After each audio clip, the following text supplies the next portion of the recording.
Det er mig en stor glæde at overrække frivillighedsprisen, som uddeles af Socialudvalget og er på 5.000 kroner.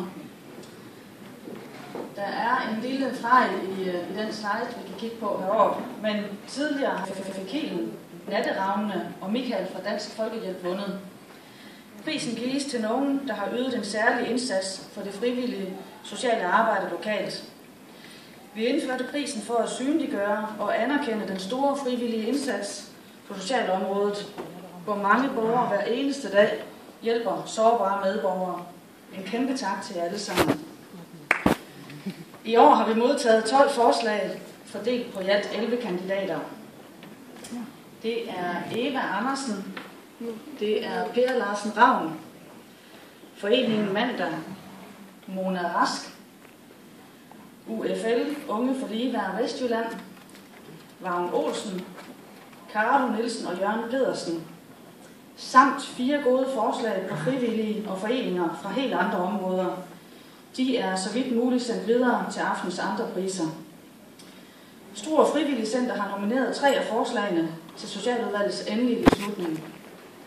Og de nominerede er Eva Andersen, Per Larsen Ravn og Unge for Ligeværd Vestjylland. Om vinderen lyder det: vinderen er en af Struers store ildsjæle. Jeg tror ikke, at vinderen kender ordet nej.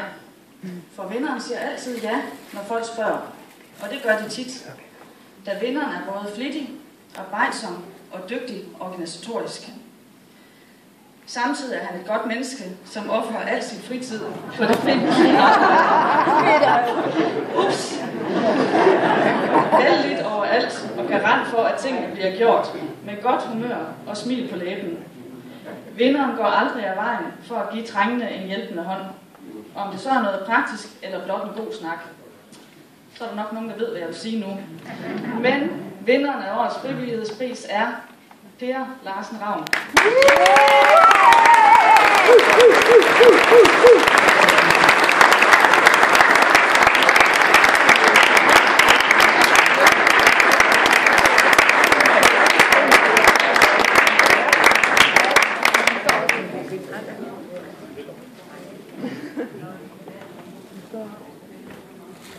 Tillykke, og skal vi ikke give ham en hånd?